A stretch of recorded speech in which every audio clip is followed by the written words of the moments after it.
Words About Dune is a poorly spoken podcast about Dune. It features a devious plan to talk about Dune for 20 hours and a plan within this plan to make all of our listeners appreciate all of our other content much more by comparison. I'm your host, as always, the glorious Baron Emperor Shogun, Nate Murgatroyd Bowser Regalson. And as always, I'm joined by my co-host, who has equal power to me, Petty Earl Ben. How are you doing, buddy? Oh, fuck you. I am God Emperor Ben the Second, sir. And we are not Roman Emperor no. I am not the Western Emperor. Okay, if we're doing this, I'm the Western Emperor. I want the good Rome. The good Rome? Yeah. The Rome that fell like 1,000 years before the other Rome? Because it was more desirable. Oh, okay. Have you ever been to a Greek Orthodox church? The food is delicious, but man, and the beards are pretty awesome. Okay, I'll be the East. I'm glad I talked you into this. All right, so last time we talked extensively about the foundation of Dune and didn't get a whole lot into the story.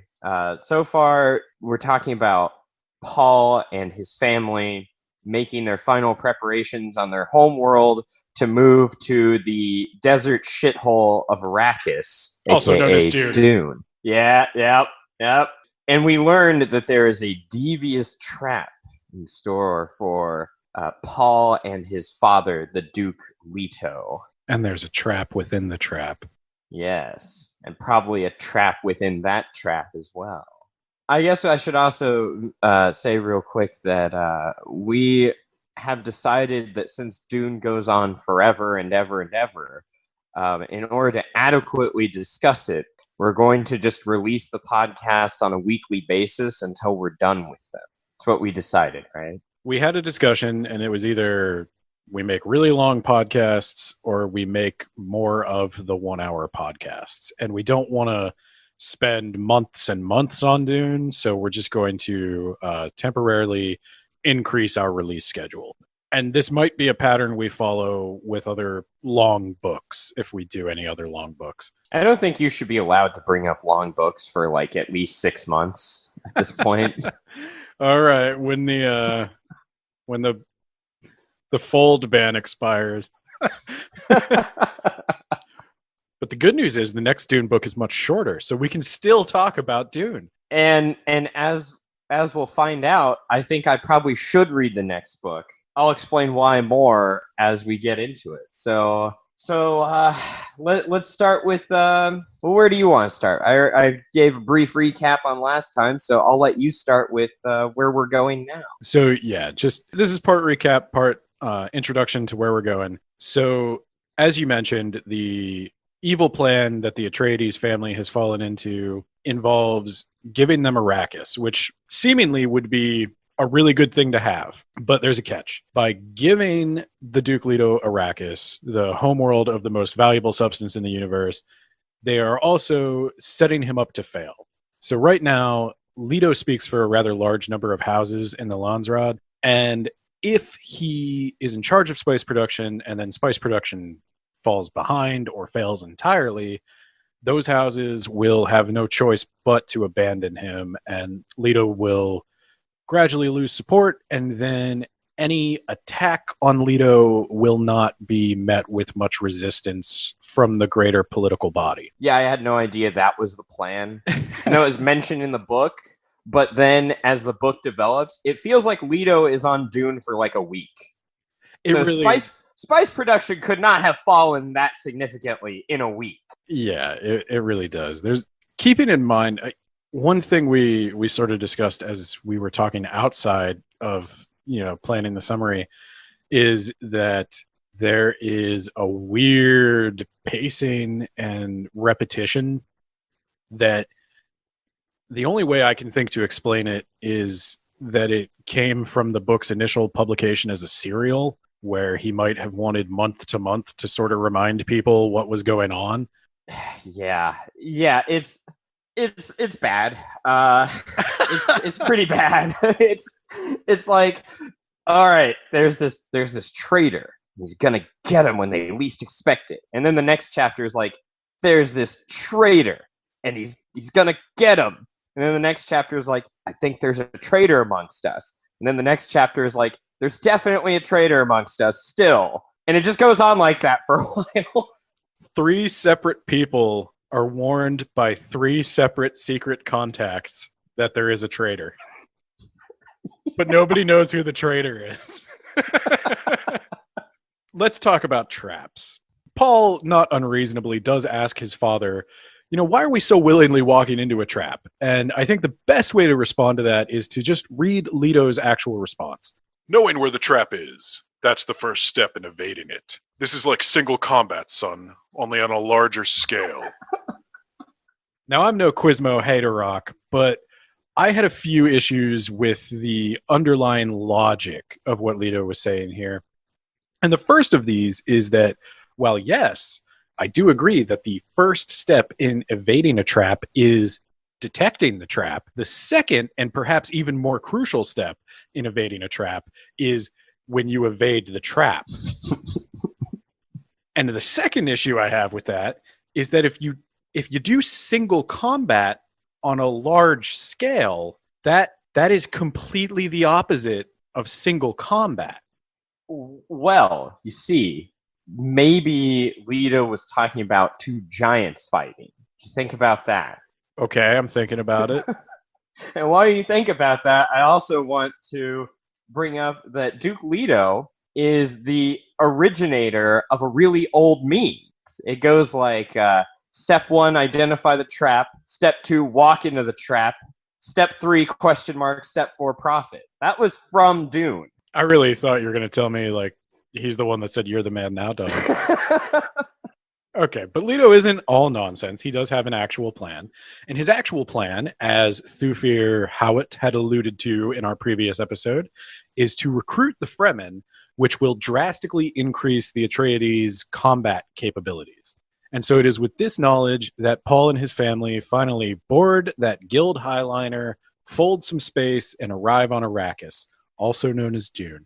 The Atreides have selected as their capital city the slightly less prestigious city of Arrakeen.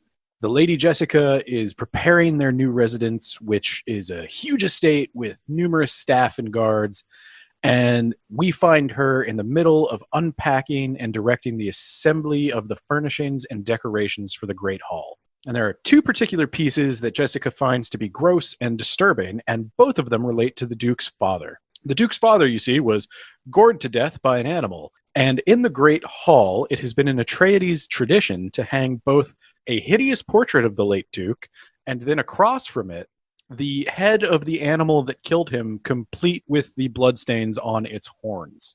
And this is where we get our first interaction between the Duke Leto and the Lady Jessica. Now, Jessica would prefer to hang these disgusting, morbid memorabilia somewhere else, but the Duke insists that they be hung in the dining hall for all his guests to see, and he will not budge on this. And I will let the book speak for itself here, because this is actually one of the only interactions we get between the Duke and Jessica. So do you want me to play Jessica? Oh boy, I never thought you'd ask. All right. All right. My lord, please! The choice is between your digestion and my ancestral dignity, my dear, he said. They will hang in the dining hall. She sighed. Yes, my lord! You may resume your custom of dining in your rooms whenever possible. I shall expect you at your proper position only on formal occasions. Thank you, my lord. Oh, and don't go all cold and formal on me. Be thankful that I never married you, my dear. Then it'd be your duty to join me at table for every meal. She held her face immobile, nodded. Then the Duke Leto sheathed his katana and walked off into the sunset. So, Nate, I feel like I should hand this one to you to tell us your initial impressions of the grand romance that brought down an empire. I don't see what the problem is here. It sounds like a perfectly healthy relationship to me. My wife tells me to go eat in my room all the time. And does she also tell you that she's grateful she never married you? What every lady wants to hear. Duke Leto is a charming romantic. Yeah, You should be happy that I never put a ring on it. So I'm gonna be real with you. I read Dune, and then Frank Herbert's writing style evolves a lot as he goes on with the other Dune books. And especially keep in mind this book was written in 1965. Think about some of its other contemporary sci-fi fiction. Romance is not the strong suit here. I think he's really trying to have like a progressive, powerful woman. And for the time, for the genre, she kind of is, but... And when your last book that you read was marked, I mean... It's... Yeah, I don't know. Leto informs Jessica that they have hired a number of servants, including a Fremen, the Shutout Mapes. Shutout is a title. I didn't realize that until the second time I read the book. So, and I like this book a lot. When they are alone, Mapes asks Jessica if she's Bene Gesserit. And she informs Jessica that there are legends about the Bene Gesserit here on Arrakis. Jessica immediately recognizes that this superstition or this legend about the Bene Gesserit is the work of the Missionaria Protectiva. The Missionaria Protectiva is a branch of the Bene Gesserit order that travels from world to world and sows religious myths and prophecies and legends that are tailored to the particular culture and needs of that world. The purpose of this is so that the Bene Gesserit arriving on a planet will have an instant and deeply devoted support system should they find themselves in need of it. And Jessica is definitely in need of it. And so she leans just all the way into this. Now, the Fremen are kind of a superstitious people, as it turns out, and they really value the old ways and their religion and their legends. And Jessica, as a Bene Gesserit, has all the historical and linguistic and social engineering tricks she's going to need to basically con them based on their religious beliefs. What a noble hero. Jessica kind of cold reads Mapes and plays her like a fiddle. She reveals that she knows many secrets about Mapes, and then she like many generic secrets that probably apply to anyone living on this planet, but it blows Mapes' mind. And then she reveals one final secret, that she knows Mapes is holding a knife in her bodice, and if she attempts to use it, she may indeed succeed in killing Jessica, but that would bring holy hell down on the Fremen. Now, Mapes is totally freaked out at this point. She says that the knife is actually a gift for the Lady Jessica, should she prove to be the one, and the means of her death, should she not prove to be the one. I mean, it's kind of like a gift either way, right? You just give them either way, a different end of the knife, depending on what happened. So the knife itself is one of the key like lore pieces, and you're going to see this knife if you look up any Dune art. This is a Chris knife. The knife itself is a double-edged milk white blade set in a black hilt, and Jessica recognizes it as a Chris knife, a Fremen weapon that few have seen and lived to tell about. Mapes asks Jessica if she knows the meaning of this knife, and Jessica reasons that since Mapes' title is from the Chicopsa language, and that the Chicopsa word for knife, when literally translated, means maker of death, she'll try that. So she starts to say, maker up, and then Mapes screams and cuts her off. And Jessica's like, yes, the maker. Yes. Did you think I did not know the maker? And Mapes is now totally convinced. How could anyone know about this? So Jessica is definitely the woman from the prophecies, and she gives Jessica the knife. She's definitely not a con artist, fake fortune teller. Who is that guy that claimed to be like a medium? John Edwards. She's like John Edwards. That Presidential candidate? No, shit. What's his name? I have no idea. I know Hang on. there are plenty of mediums that... No, Like- there is a medium named John Edwards, isn't there? I don't follow this shit. I have no idea. Yeah, there is. There's a guy named John Edward. John Edward. He Oh my is God, a are you two psychic related? medium. We might be. I've often felt like I might be psychic. Did he ever famously say that someone in a photograph was dead, but he was actually talking to that person and didn't realize it? Yeah, it's like, do you have a relative whose name starts with the letter C? I'm seeing a Christer?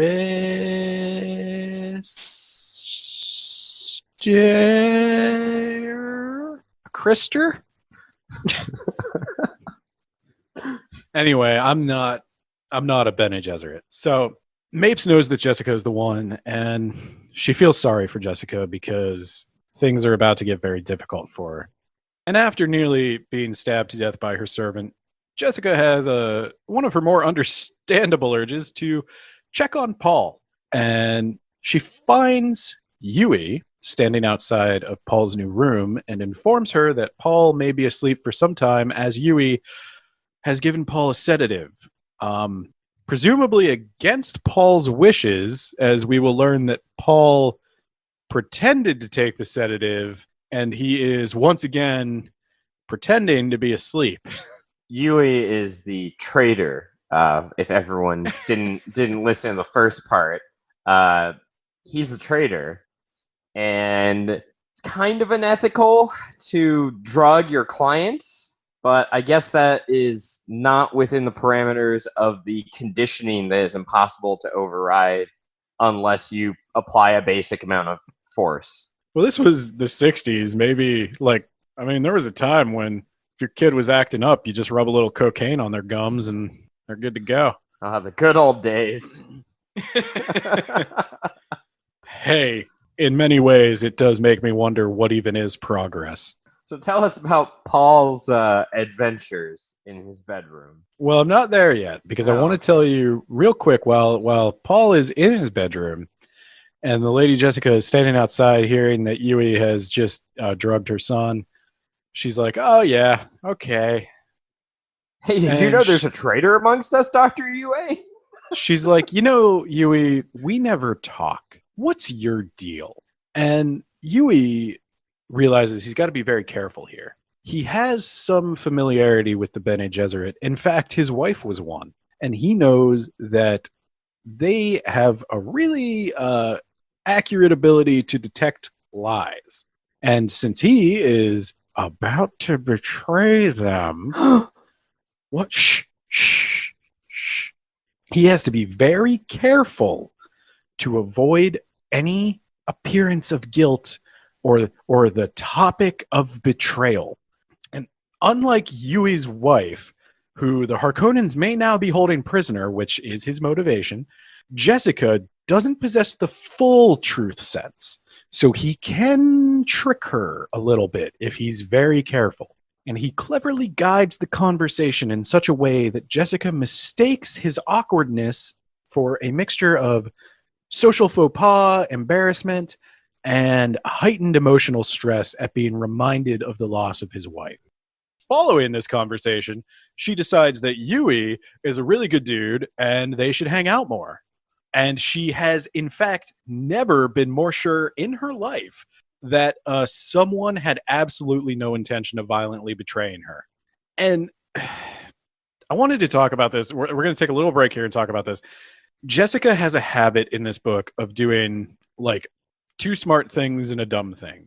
And that's understandable. That's way better than my track record in a day. But the dumb things she do... There's one. Karma hit me real quick there. The dumb things she does wind up just being catastrophically dumb. Jessica is underestimated by everyone, including the author. And even though he's trying to make her very smart and powerful and independent, her decisions only seem to have negative consequences, which is a shame because she really is more competent than that. We just never get to see it pay off. But Nate, I know you have perhaps less charitable thoughts. Well, first, I decided to look and see because you told me that Isaac Asimov he didn't write any females in some of his books because he didn't know any. So I wanted to see if Frank Herbert had gotten laid yet. Yeah, he was married. Yeah, he was married and got laid by this point. His kid was like 20 something by the time he famously Nate, if you had paid attention to my fucking intro, you would have known that his wife working full time was what allowed him to focus on his writing career, which I said in About the Author. Ooh, I gotta talk to my wife about doing that. Yeah. I think so. He has famously said that Jessica is actually based on his wife. Ew. Oh God. Oh man. Frank. Now, do you hate your wife? No. I want to be very clear about that. Frank Herbert really appreciated his wife. And in fact, a lot of the inspiration for the Bene Gesserit's almost supernatural abilities came from the fact that he kind of thought his wife was psychic. Like, she always seemed to know something like one step ahead of him. And I really do think he was trying to make Jessica sympathetic, smart, competent, strong.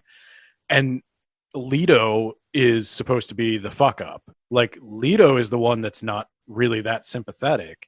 But yeah, I think he didn't quite pull it off in this one. Or like I said, maybe he did for the 60s. Much like Nate, Paul has been waiting patiently for this to end. And for Jessica and Yui to move along so that he can do something fun. And he's ready to sneak off and go exploring. And as he prepares to leave his room, he's stopped by a noise from behind him. The headboard of his bed folds down, and from a chamber hidden behind it, a small drone flies out. So this drone is called a Hunter Seeker, and it's a very common assassin's weapon in the world of Doom. The drone is about 5 centimeters long. I imagine it being cylindrical. Unfortunately, I think I got that from the 1984 movie because it doesn't say that anywhere in the book. But I imagine it as being kind of like a small cylindrical, like hovering hypodermic needle almost. Oh, okay. That's not at all what I imagined it as. What were you picturing? As some sort of robotic insect with a blade on it. I think that's as valid as mine. I'm poisoned by the 1984 movie. That amazing movie. In many ways, none of them traditional. So the way a Hunter Seeker works is it shoots into your skin and then moves up along your nerve channels in the most painful way possible, which is strange because like blood vessels are also a good way to move. And it will move up your nerve channels and then kill you. Paul remains perfectly motionless as he tries to come up with a plan, which is a good strategy because much like the noble Tyrannosaurus, the Hunter Seeker can only sense movement. Paul is about to attempt to grab the drone when all of a sudden the door opens and the Hunter Seeker immediately shoots forward. Paul, in a ninja-like display of expertise, grabs the Hunter Seeker, smashes it against the door, and then he turns to see who had come to his room. And it is, of course, the shout-out Mapes. Paul saved her life, she tells him, and now she owes him a debt, and the Fremen must pay their debts. She informs him of some intelligence that the Fremen have collected through their spies, or perhaps just from being around in this political environment where people hide assassination shit in your headboard. There's a traitor in their midst. I will reward you with my knowledge. Someone's trying to kill you. Just in case you didn't realize that in the last 5 minutes. They don't know who the traitor is exactly, but they do know somebody in the Atreides household is a traitor. Paul tells her that she needs to go get his father's men and they need to search the house, and she goes to do that. But she tells him before that his mother is in a place she refers to as the weirding room. And that is a term she uses with no small amount of disgust. Now, the weirding room, as it turns out, is actually a kind of greenhouse.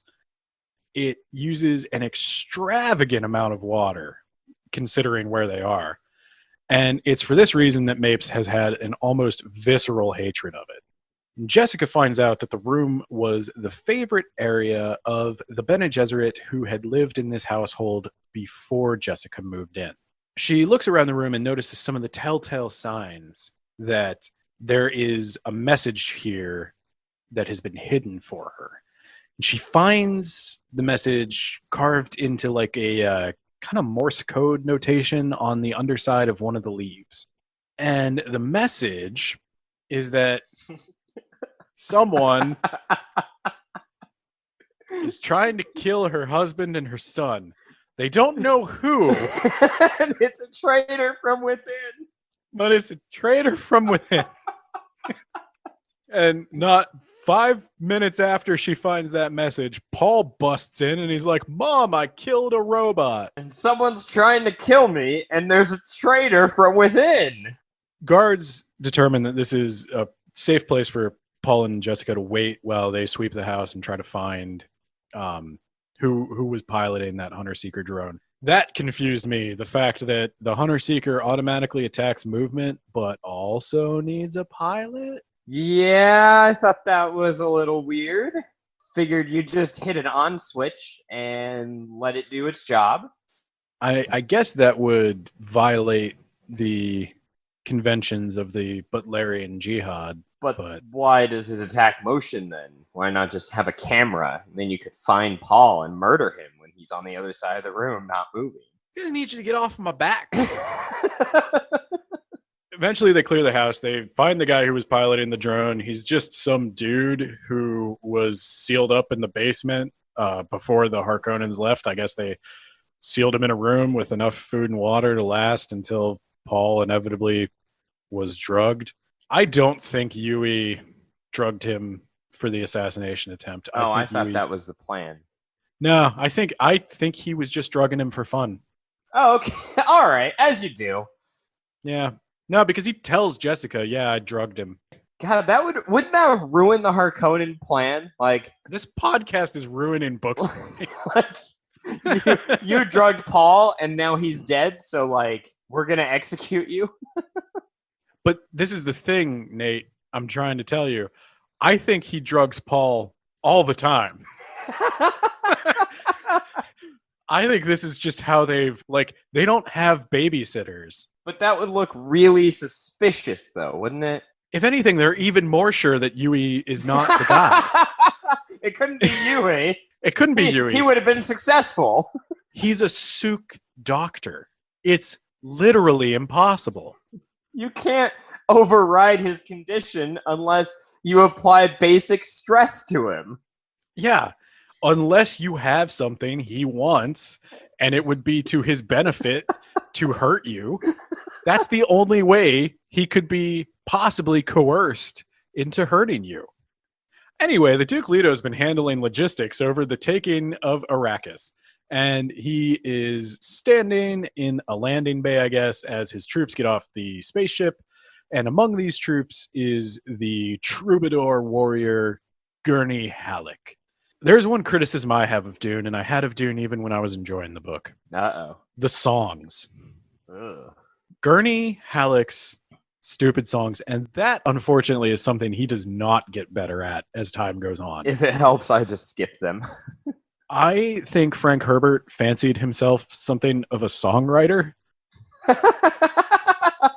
That's the only reason I could think, because there's no reason for there to be songs in this book. There is nothing about this world that makes me think, oh yeah, these people rock out to an acoustic guitar.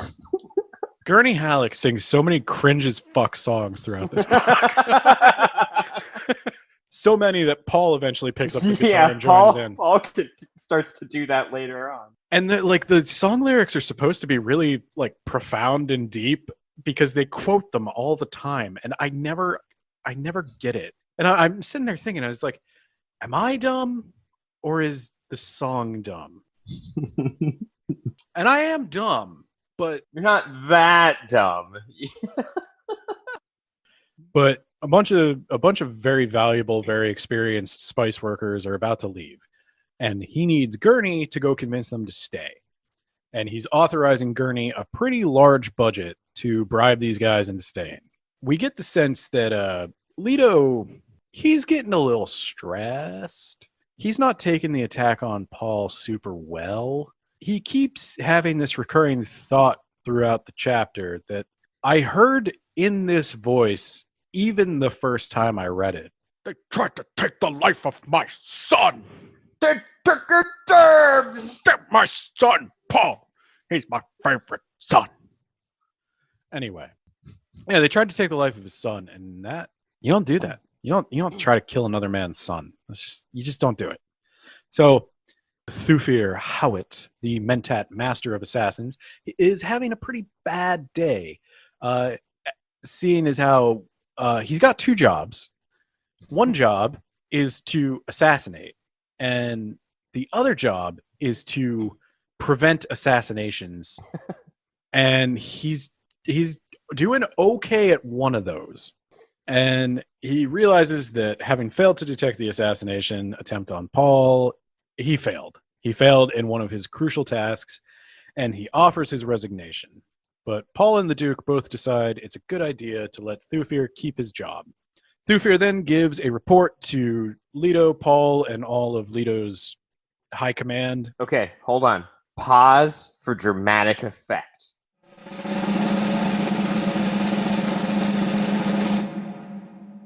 I didn't want to say it at council, sir, but we found evidence that there may be a traitor in our midst. Oh my god! And I know who it is. He knows? Who is it? Well, it's definitely not Yui. We can rule him out right away. Okay, But I have a good. strong reason to suspect it's the Lady Jessica. I found a note on one of the Harkonnen agents, a note that could not possibly be counterintelligence, for I am a mentat. Right? It is a note that says that the traitor is someone the Duke loves, and I, for a fact, know you have hated Yui ever since the Christmas party 3 years ago. Thufir is absolutely sure that it's the Lady Jessica, and as you might remember, if you paid better attention to our previous podcast than Nate did, that Thufir is a little bit prejudiced against the Bene Gesserit. He calls them witches. He doesn't like them. He doesn't trust them. They can control people's minds. He likes his mind. That's kind of all he's got. He's old. So he wants to put the Lady Jessica under surveillance, but the Duke is like, I don't know, man. I can't see it. Why would she want to kill me? Why would she want to kill her son? Like, it doesn't make a lot of sense, actually, Thufir. Could the Harkonnens maybe have planted that so we would distrust one of our biggest allies and most powerful members of the household? Thufir's like, no! It's impossible. It's impossible to do that, just like it's impossible to override the Sook conditioning. I wish he would have said that. It is as impossible to trick me as it is to override the Sook conditioning. That would have been so perfect. Leto winds up agreeing to put Jessica under surveillance, but he never really believes that it's Jessica. He's mostly just doing that to satisfy his men that he isn't whipped. If you read the book, which you should, I'm going to go ahead and skip a lot of the suspicion of Lady Jessica. It goes nowhere. There's one point. The only thing that you need to know, Thufir never stops thinking Jessica is the traitor. And Duncan Idaho is the one who's assigned to watch her, and he gets drunk and he lets that slip. And so Jessica thinks Leto doesn't trust her, and she has a bit of a moment, and it's a whole big thing. I'll talk about that more when we get there. So anyway, Paul and Leto decide they're going to take a trip out to the desert. Seemed like a great idea at the time. And they're going out with Liet Kynes. Liet Kynes is the planetary ecologist. Apparently, there's planetary ecologists. And so he is not just responsible for sort of studying the environment and the ecological systems of Arrakis. He's also responsible for being the administrator of the change. Because apparently there's an administrator of the change. And the change I'm referring to is, of course, the change in ownership of the planet. Oh, that change. Okay. It's weird because they make it sound like this happens a lot, which is weird because it doesn't. Hey, you gotta have one around just Yeah. in case you need to change out an entire planet's infrastructure. Yeah, so he's the officer of the change. He's the one in charge of making sure that the change happens fairly and legally, and that there's no funny business. It's a pretty cushy job, really. You only have to go to work every 5 or 10 years. Yeah, and if one side maybe tries to assassinate the son of the other side, you just fuck it. You take him on a free trip to the desert. That'll shut him up. And you do it in an ornithopter instead of a helicopter or a plane. This is magic space world, so it's got to be different. So what do you think the ornithopters look like? I assume that they look bird-like because they're fucking ornithopter. I have no idea what they look like. That was a tricky thing for me. Yeah, the main mode of transportation on Arrakis is a helicopter. It's propelled by. They make it seem like it literally flaps its wings. Yes, that is how an ornithopter works. I don't know what An ornithopter's definition is a machine designed to achieve flight by means of flapping wings. Oh. I only know what an ornithopter is because I had a friend in college who was like, I'm going to build one of those and it's going to work. And I was like, sure, good luck. They decide they're going to go out into the desert to observe spice mining. And Liet Kynes, having been more impressed with the Duke than he thought he would be, He has a little man crush. gives them a guided tour. The Fremen have gifted the Duke Leto 2 still suits. Still suits, I'm going to say, we've picked on a lot of shit in Dune. Still suits are fucking awesome. I love the entire concept of it. So basically what a still suit is, I am assuming you put it on over your naked body, and it Allows you to drink your sweat and urine. and feces. And feces. So here's how it works. It absorbs sweat, it absorbs urine, and it absorbs poo, and it filters that and converts it into drinkable water. It does this by means of several catch pockets where it catches the moisture and filters them, and the filters are powered by the boots, which pump as needed. And when properly worn and maintained, a still suit can allow somebody to survive off of their own moisture in the open desert for up to 2 weeks. And this is basically the only thing the Fremen ever wear. Before they head out into the open desert, Liet Kynes decides to give them a little tutorial in how to properly wear one's still suit. And he sees Leto is dressed in his, and he makes some adjustments to where the tubes and the straps are. Then when he gets to Paul, he looks at Paul and he's like, "You've worn a still suit before." Paul's like, "Nah."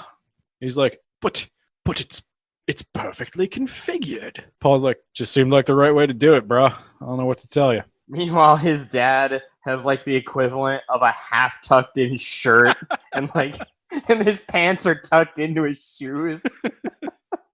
And Paul's just sitting there like he's got jeans that he just stylishly ripped, and he's leaning against the locker smoking a cigarette. I don't know what to tell you, bro. But to Liet Kynes, who is kind of an honorary Fremen. I don't think he was born a Fremen, but he has definitely converted. And Liet Kynes, it is hinted, is kind of involved in some sort of secret project. Wait, didn't Rachel Dolezal get in trouble for converting? Well, no, she got in trouble for lying. Okay. So Kynes is, I am trying to think of the right order to say these things in, but I'll just go ahead and say it. So Kynes is working on a project.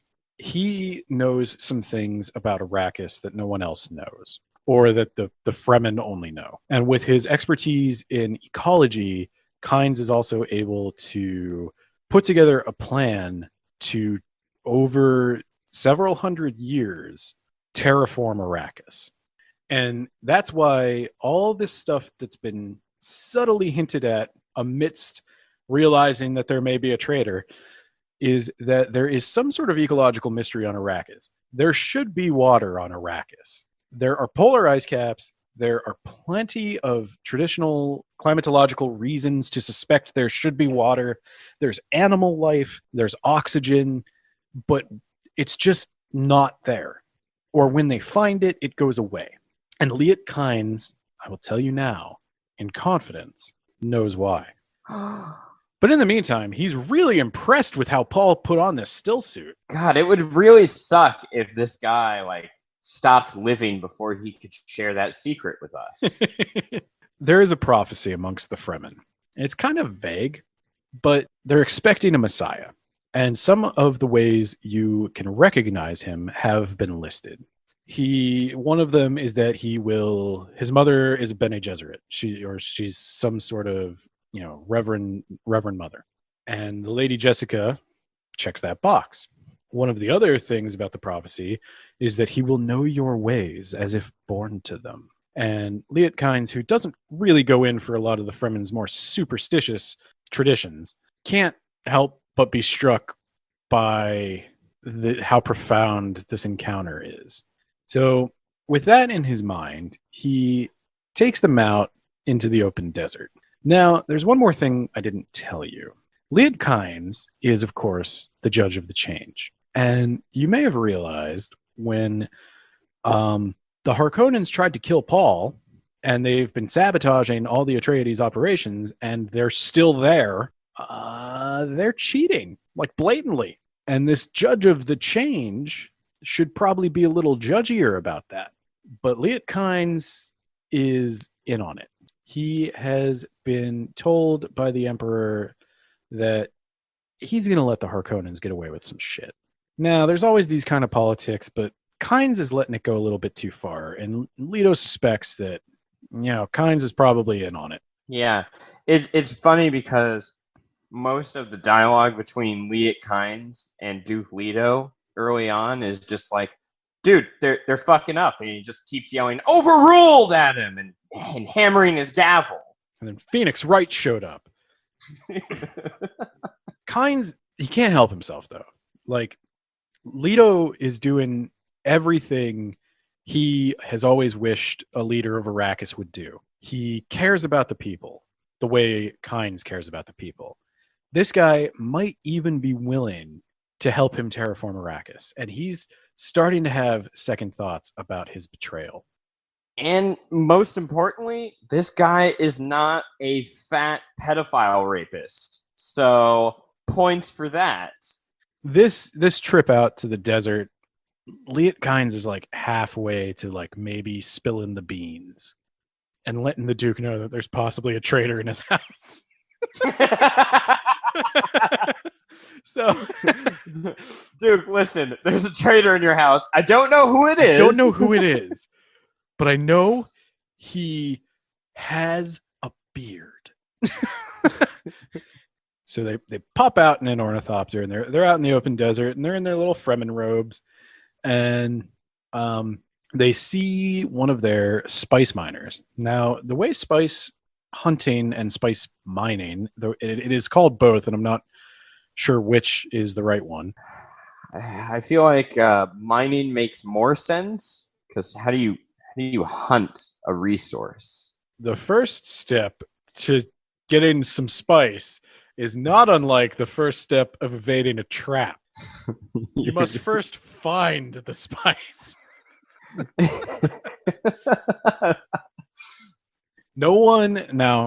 Someone, but not everyone, knows how the spice comes to be. As far as most people know, the spice just exists on Arrakis. There's a lot of it. There's trace amounts of it in almost everything.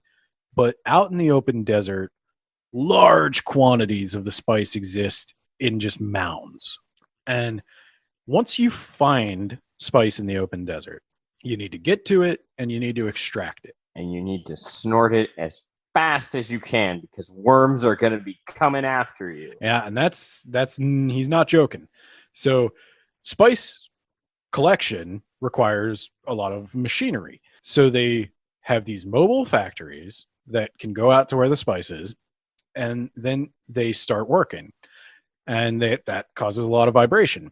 As the vibration rumbles through the desert, that attracts the worms. And once the worms come, you fucked. So you got to get out of there. Technique they have developed to do this is a aerial, like some kind of big plane drops off the factory. The factory starts collecting as much spice as it can. Then the plane comes back right before the worm attacks, picks up the factory, and they get out of there.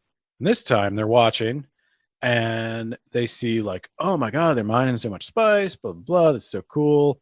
Then Leto sees the sands shifting and he's like, hey, we better tell them we've got worm sign. And so they radio that they've got worm sign, and the factory's like, who the hell is this? And they're like, don't tell them. Shh, it'll be funny. It'll be funny. Don't tell them. Don't tell them. I'm not even supposed to be out here. They tell them that, hey, you got worm sign, better radio it in. So they start looking around, and yep, sure enough, there is a big worm coming.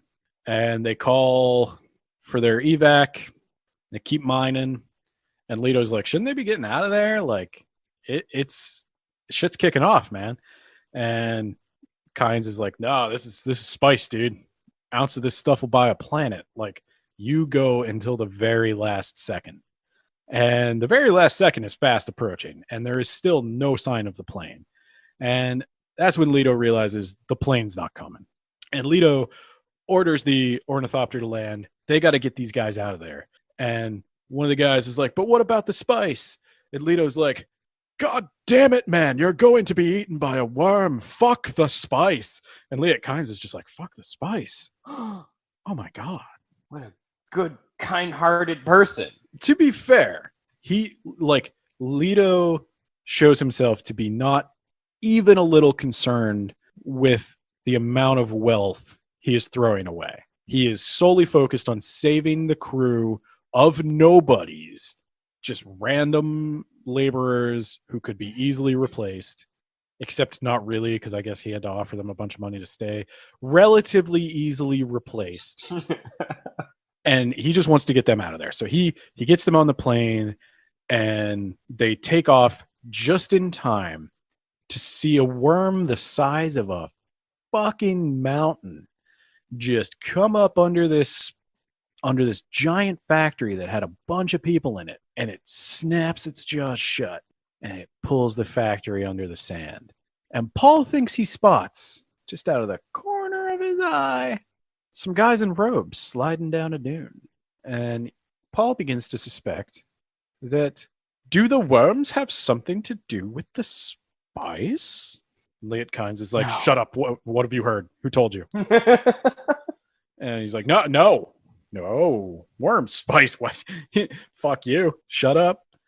I just want to add one more thing, and that is that Liet Kynes cannot help but think, as they leave this place with all these guys and all that spice left behind, that the Duke risked his own life and that of his son to save these men. He passed off the loss of a spice crawler full of spice with a gesture. The threat to men's lives had left him in a rage. A leader such as that would command fanatic loyalty. He would be difficult to defeat, and against all his better judgment and his own will, Kynes has to admit to himself, I like this Duke.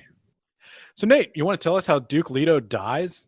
Whoa, you spoiled it. So Nate, do you want to tell us how Duke Leto lives forever and rules his kingdom? Yeah, I'll tell you how he lives forever. So there's all this buildup about this traitor. And my thought was like, okay, there's going to be some like sign that like shit's about to happen. So here's how it goes down. Duke Leto is out of his quarters late at night. He's like, I'm going to go to the fridge and get a sandwich. What the fuck? There's a guard on the ground over there. Is that the shout out mate? She's dead too. Oh, there's a dart in my neck. Oh my God. And then of all people, Yue comes. And it's like, the Duke doesn't say anything because he's been darted, but he's like, but I thought you were conditioned. How? And Yue was like, all right, now that I've darted you, I am going to betray the shit out of you to the Baron in exchange for probably not my wife because she's probably dead. But before you pass out, I need you to remember this one thing. I'm going to rip your tooth out. Oh, and also remember that I'm replacing it with a poison capsule. That's the important part. When you're near the Baron, because he's going to want to gloat, you need to bite down on this and just fucking kill everyone. Remember that as I'm ripping this tooth out of your skull and you're losing consciousness. Remember the tooth. Cut to Nay, not cut to, sir. He does one more thing. longingly strokes the Duke's He hair. robs him. What does he rob him That's of? right. He takes the ring of House Atreides. The ducal signet ring. Ducal? Ducal? He takes his ring. Meanwhile, Jessica and Paul are both waking up from being unconscious. This time, Paul was unconscious for real.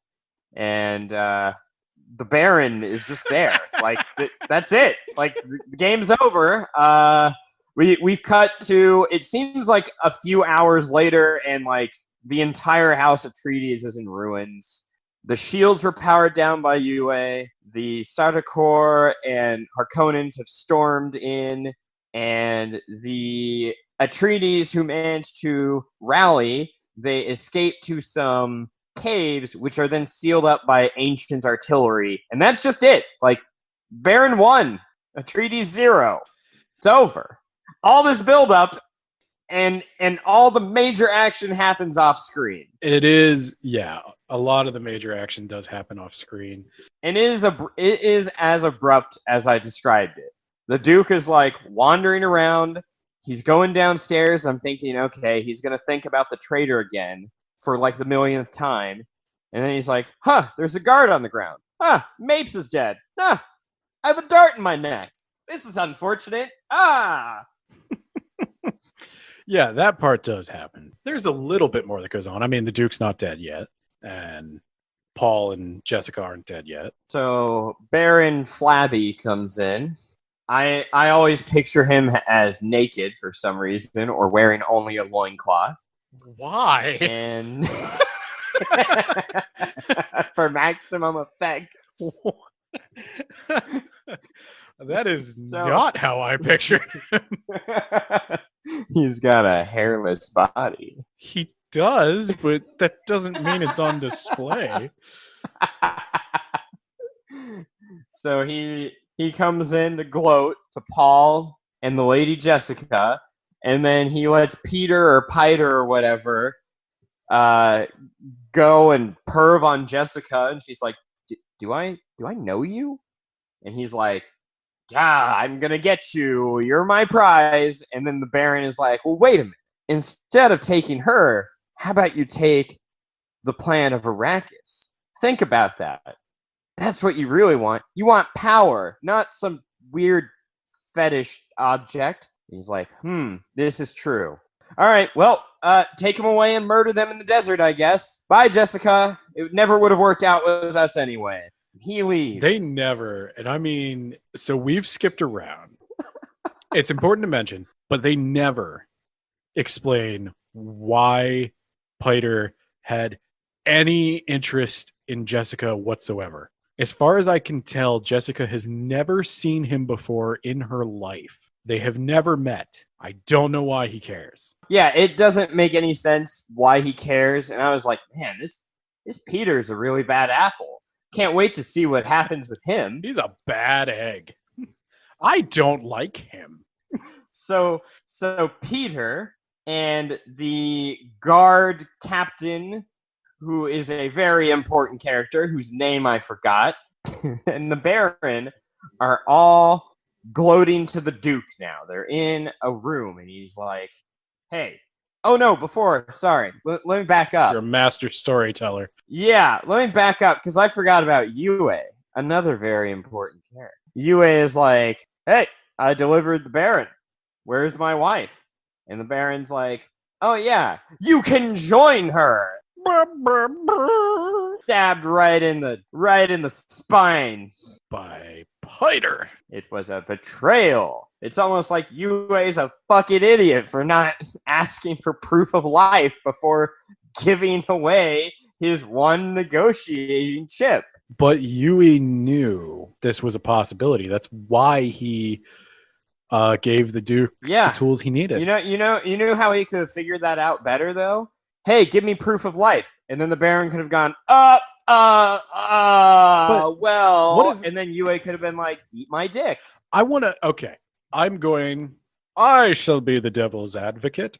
What if Yui is just irrationally desperate to see his wife again? And the Baron says, we have your wife. And he's like, well, I demand proof. And the Baron's like, fuck you. You'll do what I say, or I'll kill her and you. And he's just... And then it's like, well, she's already dead. He's pretty sure that she's dead already. He's pretty sure, but he has an irrational hope. And it is irrational, and he acknowledges it's irrational. He's a dumb fuck. He just doesn't give that much of a shit about Leto.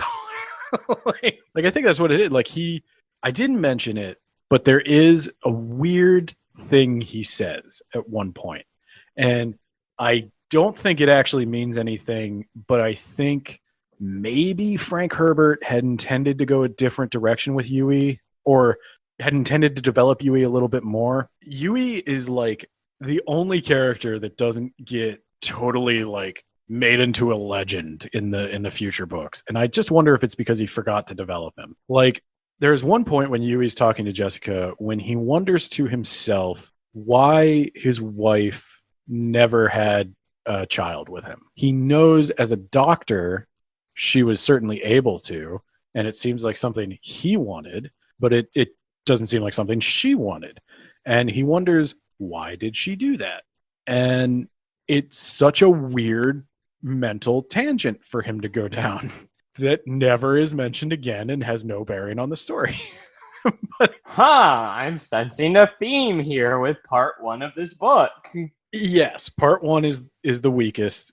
Part 2 is a lot of world building, and then part 3 is good. I wonder, obviously there was not some secret plot to make Yui do this, but I wonder if at some point in his thinking there was, and for whatever reason he just backed off of that, but maybe unintentionally left some of the like trace elements of it. Again, he didn't go back and say, oh yeah, that went nowhere, I can cut that. It does, like, so we talked about this a little bit outside. You had a harder time with the length than I did. And part of it is like right now, where we are in our lives, I have more time to read than you do. And the other part of it is I always have read like really long door-stopping fantasy books that are way too self-indulgent. Lord of the Rings. No, actually. Oh wow. Not that long. All of Lord of the Rings might be as long as Dune. That is true. I did look it up. I think it's like the first 2 books and like half of the 3rd book. Yeah. No, Lord of the Rings is not one. A Song of Ice and Fire is. Thank God they cut that down, am I right? Everyone loved that adaptation. King Killer Chronicles, just the stuff that's out is way too long. You are hard pressed to find a fantasy series these days that is not like 3 to 6 books long. Well, what are we doing, man? We're behind. Yeah, we are in so many ways, including like talent and practice. But I didn't have a big problem with it, but you did. And so as I was going back with the idea that like, okay, if I was a person, I don't have a lot of time to read, I don't normally read these like giant, like 2-month long commitment books. And I'm talking like hours invested, not time to read. Right. I went back and I was like, okay, is this all good? Could some of it be cut? And I was surprised to think, yeah, immediately, like I cut whole chapters. Yeah. Like, yeah, I could trim this book easy trim this book down to 600 pages, and it would be better. Part 1, I'm almost thinking like the 3 parts are almost evenly split into 300 pages each. My Kindle version estimates 883 pages. Yeah, my Kindle version did that as well. But some of that is like the appendix and stuff. So I think it is closer like 700 or so, or 650. Okay, so we'll say the book, edit out my previous figures. We'll say the book is about 700 pages long, 3 parts. Each part is what? About the first part is 300 pages. Yeah, it goes on. And so the next 2, I think the next one is probably part 2 is the next longest, and then part 3 is the shortest. Yeah, and part 3 is the best part. Would have appreciated more part 3, less part 1. I don't know if it's like I said, I don't know if it's the serial nature of the book or what. There are so many plot threads that are started. It's almost like he was writing sort of stream of thought, and that would make sense if he was publishing it month to month. Like I have a deadline this month. I need to get a month's worth of story out. So he writes. So I'm going to write a story about how there is a traitor in their midst. Well, but he thinks he's world building. But then as he gets to part 3, he realizes, oh, this story I thought I was telling is not the story that this is naturally evolving into. And I think he's totally allowed to do that. That's a thing you should do as you write. And we have criticized books for sticking to their original outline long after they evolve beyond it. But he should have gone back and trimmed it, especially when publisher after publisher told him it's too long. And I want to say that's been a criticism of almost every book we've read. I don't think either of us is saying that this book doesn't deserve to necessarily be long, but the length is coming from the wrong parts. Let's wrap up with how the Duke got his groove back. So the Duke, the Baron's gloating. He's sagging flesh all over the place. He's jiggling a bit for the Duke. And then he's like... Sorry, I'm just picturing him like in his suspensors, just like, yeah, you like that, don't you, Duke? Yeah. All right. So what did the Baron want to know from the Duke? I forgot what he was going to torture him until he spilled the beans on something. Well, I know they wanted the Duke's signet ring. Oh, that's what it was. He was like, where's that ring, Duke Leto, as he jiggles back and forth. And the Duke's like, oh, God, I'm like drugged. Like, I'm pretty fucked up right now. And the Baron's like, all right, well, Peter's just going to have to slowly torture you before we kill you. And then the Duke's like, hey, you know what I just remembered? And the Baron's like, what? The Duke's like, I've got poison murder gas in this tooth. And he bites on it. And it fills the room. I did not expect it to fill the room. I expect it to be like when the Baron gets close, like bite down and blow. Isn't that what he said? Yeah, I think he did say that. Yeah, but he did. It fills the room. It kills Peter. It kills the guard. And I went, wow. So Baron is dead. And like now his nephew, Fade Rotha, is going to be the main... The antagonist for the rest of the book. No, he jiggles on out of the room. He's like, you're gonna catch me. He's rubbing oil on himself. That's what saved him. Now, his shield was on a low frequency, so slow-moving gas couldn't pass through it. I guess he just not enough passed through it quickly enough. He was able to get to a secret like hideout he had. Or like a panic room or something. I'm calling bullshit, but whatever. You know, we need the Baron around because he's a big, fat, jiggling, oiled-up monster. I don't know. Is he oiled up? He's oiled up now. Did you just have like a sex fantasy? He oiled himself up as he ran out of the room to protect himself from the gas. I was gonna say, like, why did you picture this? He's just getting sexier. And then he's like, hey, you over there, you're my new captain of the guard. First order of business, get these corpses out of here. Do you remember why he felt comfortable choosing that guy as the captain of his guard? Because that guy had a drug addiction that he could exploit. Yeah, the Baron gives what you might call reverse job interviews. He does a UA or a urine drug screen, and if it comes up positive, you're in. Yeah, because then he knows what to withhold from you to make you do what he told you to do. What a nice guy. And then after that, he's like, and your second order of business after cleaning these corpses up is to find me a small boy that looks like Paul Atreides and send him to my chambers. Oh my god, I forgot he was gonna fuck Paul. Yes.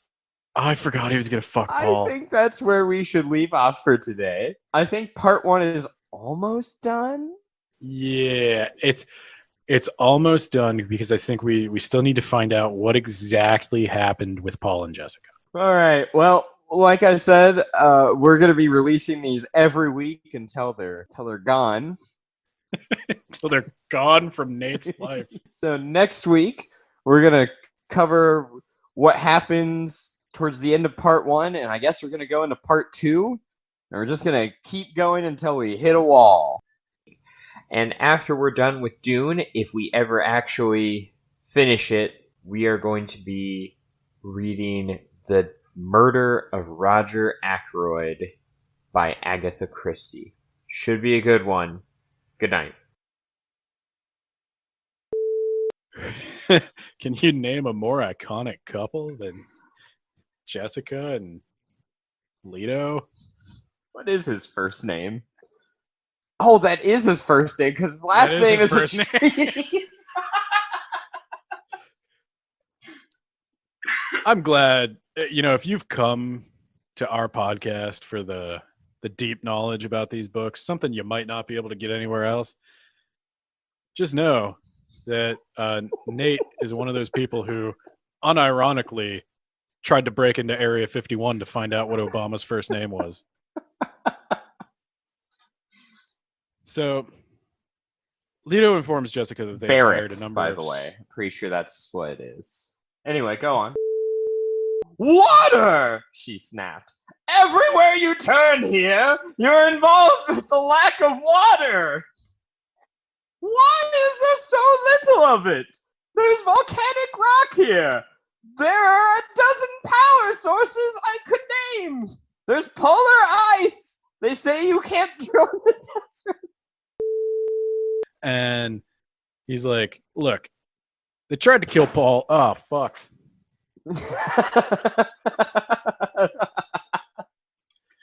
That went perfectly. Yes, I'm fine.